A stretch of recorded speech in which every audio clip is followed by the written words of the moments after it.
Welcome to the Pickleball Divas podcast. I am your host, Renee Reyes. I am back in Macon, Georgia, at Rhythm and Rally, the largest pickleball center in the world. But I got to tell you who I have with me today. I have pro pickleball player Megan Fudge. Megan, welcome to the show. Thank you so much for having me on. I'm excited. Oh, well, now you are down here for a clinic. Am I correct? Yes. So there's a junior event going on, the National Junior Pickleball, having a weekend event, and my kids are signed up. And so Courtney, the organizer, had reached out, see if I would maybe jump on court and give a quick clinic. And I would say absolutely. So we had it last night for 90 minutes, and the energy was amazing. That's awesome. Amazing. The parents were amazing. The kids were incredibly respectful and open-minded. I kept telling them the key phrase for them was be a sponge. Be a sponge out there, and they totally got it. I think it's the SpongeBob theme right there, but they got it. So it was so exciting. Now, I know we were at Rhythm and Rally, Macon, Georgia. If you guys are watching this on YouTube, you can see some of the view right now. This is the largest pickleball center in the world. I've done a big tour as well. This is your first time here. What do you think so far? Yeah, amazing. I mean, we did get lost a little bit on the way in, but it's basically a massive mall, and one part of it has been converted to a 2-story pickleball facility, and I think it's 24 courts. Is that correct? About 24 courts, maybe more, maybe 28 courts, and just incredible. The courts are good. The lighting is great. The ceiling might be a little bit low for those outdoor lobbers, but other than that, just incredible. It's a great facility. I would love to know, I got on your Instagram and I saw 16 gold, 26 bronze, 17 silver.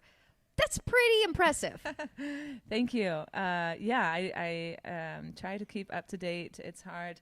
There's various different medals and tours and battles and out there, but yeah, I mean, it's been a successful year. 2023 was a fun year for me.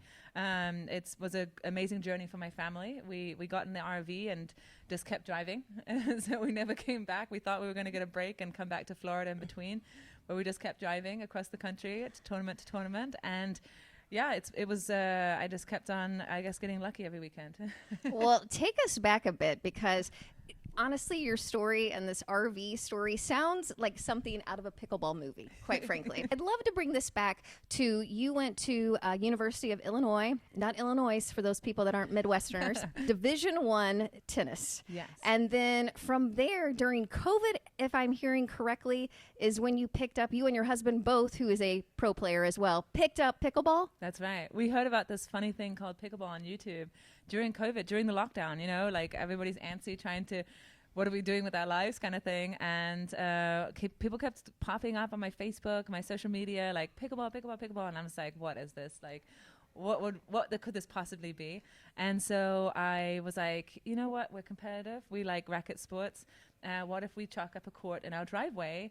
We would still be separated from other people. It would just be our family playing. And so we went out in the driveway, and we had a little net from tennis, and we started, now we would call it dinking. At that time, we were just paddle caking or whatever you want to call it. And we were hitting the ball, and within 5-10 minutes, we're competing pretty hard. And then a couple minutes later, we look around, and our neighbors are watching us through the window, cheering us on, because we're very, very competitive people. Now, I have to tell you, I have played with a lot of tennis players, but never a Division I tennis player. So I have a feeling that you two picked this up pretty darn fast. So my husband's actually also, he was a former professional tennis player. So he was top 200 in the world. He played professionally for 6 years on the tour. We traveled around the world while he was playing. So it was a super fun journey. So he definitely has a bit more of that tennis cheat code in him. And but it did definitely help having played tennis for me coming over. And then getting a little bit of break from tennis right before pickleball helps as well, because you have to unlearn a couple of things as tennis players and not be as clean of a ball striker, and definitely more of a disguise game. And but no, we're still unlearning some of the tennis nuances. Now, I saw an interview where you were talking, you touched on this a bit. Can you give me some examples of what that means for someone like myself who dabbled in tennis but definitely wasn't any good at it, quite frankly? For me, like, for example, playing with someone that's a tennis player, what are some of these giveaways that you're talking about that tennis players do? Yeah, so some of the tennis players, what you'll see is like they have that perfect racket position or paddle position in our case in pickleball, where you can really read the paddle very clearly on where they're hitting the ball. Their hips will show you as well. Their shoulders will show you where they're leaning towards. And so you basically can predict where they're going. Whereas a pickleball player has these wrist positions and laying their paddle back a lot more. So it's much more of a disguise where the ball's going, or they can hold it and then release and flick. So there's this little, certain things that you can do with a pickleball paddle because it's so light and so short, whereas a tennis racket is so heavy and so long that we just can't maneuver the racket the same way. Interesting. Okay, that's very interesting. I appreciate you sharing that. Now, going from you guys started this in COVID, started playing, where do you go from here then to start getting at the pro level? Yeah, I mean, honestly, we had no clue. We made these two amazing friends right in our second week of playing pickleball at the country club in Seminole, Florida. And Steve and Val, we're still friends with them today. And they've truly helped us on our journey because they watched pro pickleball and they were like, guys, like, you could do this. Like, you could really do this. I'm just like, hold on. Like, we literally just started playing. We're enjoying it. It's fun. Like, no. You guys need to play a tournament. Like, you guys, Orlando's coming up. You guys should play PPA Orlando. We're like, okay, we'll sign up for 4-0. They're like, no, you're not signing up for 4-0. So we ended up signing up for 4-5, I think, or maybe it was 5-0. And we got to battle. But the fun part was actually not necessarily our division, but we went over to the pro side and got to watch the actual pros play live. And we watched Tyson McGuffin, Rafa Hewitt, Sarah Ensbury at the time, Anna Lee Waters, Ben Johns, and we're like, we don't want to do what we're doing. We want to do what they're doing. Like that looks like fun. That looks like a sport, So that really motivated us and kind of opened our eyes to pro pickleball. Cool. And then I watched Major League Pickleball on TV and on YouTube, and I was like, a team event that kind of reminds me of college tennis. The environment, the atmosphere, the energy, like that's what I want to train for. Like, and so that just totally motivated us. Me first, and then I gave Ral a little bit of a nudge and a push too. And he followed along on the journey, and now we're playing pro pickleball full time. How cool is that? That is such a wonderful, wonderful story. And please tell us a little bit. You said you're with your kids in an RV, taking the world by storm. What is a typical week or day? I'm sure there's no typical every day, but I was gonna say, if you'd have to put in a few things that might be in a typical week for you guys, what would that consist of? Yeah, I mean, I would say last year we were trying to be consistent of doing homeschooling on Mondays and Tuesdays, just because we knew by the end of the week competition would start and we would be distracted and have a lot of things going on. So Monday, Tuesdays were like our homeschool days, but also our travel days. Mm-hmm. So we would probably divide it up and get on the road, whether it was driving to the next tournament, to the next state, the next training spot. We would get probably 4, 5, 6 hours in of driving. We'll get some training, some light recovery in Mondays and Tuesdays, and then it was hard training day was Wednesday, Thursdays, and then we would go into competition on the weekend. So that was kind of a very consistent week in and week out for us because we played approximately 32 tournaments last year. So wow. we played a lot. So it was like nonstop in the RV. We have 2 dogs as well. They are older and like their peace and quiet. But it's just a fun journey, and it's so nice to have our home on the road with us. For recovery, it was great. For eating, it was better. For having just stability for the kids, that was the key thing too. Going to hotels, going to Airbnbs just didn't feel right. We can do it for so long, but to actually maintain that lifestyle is really hard. And we knew that from tennis already when we were traveling with Ryla's tennis career. And so we just okay, we don't want to make the same mistakes again. We don't want burnout. We don't want to be overstressed. We don't want to miss out on certain components that are important to us as a family. And so we're like, okay, let's do it in an RV. It's a balancing act, definitely, especially now that my kids have started competing. And that was definitely a very hard decision for me because it is a slight distraction for me when I'm competing on the same day. Because for one, I want to be a mom. I want to be there. I want to be at every one of their matches, at every one of their, highlight shots. And like yesterday, JR came running up to me. I hit my first ATP. And I was like, amazing, but I missed it. Oh. I was so bummed. And so, I hate missing those key moments. It's like that mom feeling, right? It's like that guilt feeling that we get as women. And I just didn't want that for myself. I didn't want that for my family. And I'm very fortunate to have a very supportive husband that understands my desire of wanting to play pro pickleball. He also wants that, but for him, he had it in tennis. So while he's still hungry and eager to go after it, he definitely sees this is my chance. Like, I never played pro tennis necessarily after college, very much. And so he was like, this is your shot. You know, you're doing amazing. You have all these chances. You're working super hard. Like, you can do it. Like, let's go. Let's do it together. So he is my built-in training partner and helps coach me as well. And so it's been really, really fun to do it together as a team. That's awesome. And I saw you just won a gold not too long ago in singles as well. Yes. Singles was the first like area that I was able to do well in. That was my first gold on the APP tour in 2022. I got my first gold was in singles in Griffin, Georgia, so not too far from here. And just a memorable moment because I just remember thinking that I finally got there. You know, I finally made it, finally getting that gold, going all the way and getting to share that, you know, with my family, with my parents, with my coaches, with all the staff that is involved. It takes a village. And so it's just very special, and it's been an ongoing journey, and I take the highlights and they're fun, but it's the moments in between. It's the car rides, it's the stops on the way, it's the hiking we do in between, the training, the clinics out here. That's what makes really this journey amazing. Well, congratulations. You are doing wonderful things. Thank you so much. You got it. And I would love to talk about, if you don't mind, I know there's a lot of people getting into pickleball, and if you don't follow it closely, you can miss a lot of it when it comes to, for example, there was the MLP and the PPA merger, and then did it happen, did it not happen? And then all of these other things that, when you try to just be on social and kind of catch up with it, I've talked to a lot of pickleball players that say, I don't really know what's going on in pro, but I watch it. Mm-hmm. Any chance you could kind of fill us in where everything is as of now? To a certain extent, I can talk about it, but to a certain extent, we've been asked not to talk about it. So I will share as much as that there is a merger on the verge. When that's going to happen, we are not 100% sure. There's a group of players that have signed with the PPA Tour, and they are currently competing. Desert Ridge, they're out there right now. And there's the other side of players that signed with MLP. How they're going to proceed forward, we can't talk about at this time. But we're excited to compete and play.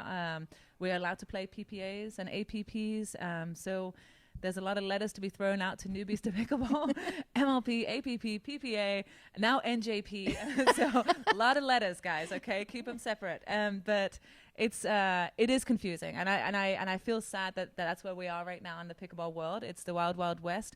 But I do think it's going to continue to grow like crazy. People are going to keep falling in love with the sport and keep falling in love with the process of pro pickleball. I do believe it's a product that people want to watch. It's very exciting. I mean, Sports Center shot of the day last night, James Ignatovich. I mean, incredible. Unbelievable. ATP. I mean, talk about an ATP. So this is where we're at right now. And that was my message as well to the junior players yesterday. Like, you guys at the forefront of a sport that's going global, not just nationwide. Yes, it's taken over America, but we're going global. Like, on Tuesday, I'm leaving for India. So I'm playing in the Indian Open next week, and I'm excited to compete again against the European division, against the Asian division now. There's a couple Americans coming over. This is amazing. This is incredible. So hang in there. That's what I'm going to tell everybody. Hang in there. It's a little bit crazy right now with all the letters. I think clearance is at some point in 2024, the merger is going to happen or not going to happen.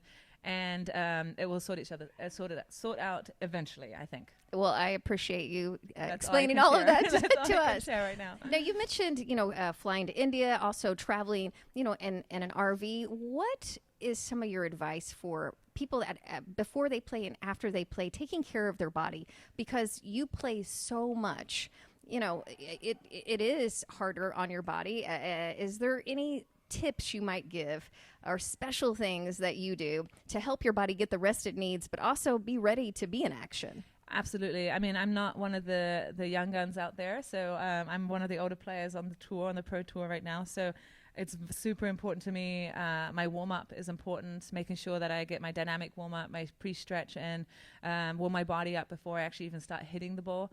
And then post-match cool downs, at tournaments, but also after practices, trying to get myself stretched out. I've done a little bit of Pilates, built that into my program. I have a great strength and mobility guy that I work with in Lakeland, Florida, that I go to 2 to 3 times a week. So actually the off-court training has increased. And the on-court training, I'm trying to be more efficient and quality over quantity. So just because I want to be able to play for the next 10 years and not just for the next 10 months. So just trying to be very efficient in my work and taking care of my body. And when I feel something's off, that I take care of it. And I honestly recommend to anybody to get a really good stretch routine in, a good cool down routine. It's just going to allow you to recover faster and get back on court the next day. Well, you know what, Megan, you are on your way. You're already on the way. I'm just waiting for you to win more of these golds. What's coming up for you here soon? Yeah, so super excited. Leaving for India on Tuesday. Indian Open starting on Thursday. Playing mix with Andre Diescu and doubles with Susanna Barr. Ryler's heading over with me, Ryler DeHart, and then he is joined with my kids as well. So my kids are going to first time to India, super excited. When we come back, we head out. I think I'm playing PPA Mesa with Elise Jones and Martin Emmerich. New partnerships there, first time partnerships. Super excited. First PPA of the year for me. Seeing how that feels out there. And then we go to Sacramento APP. So we've got 3 lined up. The next couple months are going to be busy. And one last question for you, because I know you just talked about your doubles partner. What would you give an advice for people when they're selecting a doubles partner, especially as they move up and get better and better? Is there any particular things that you look for?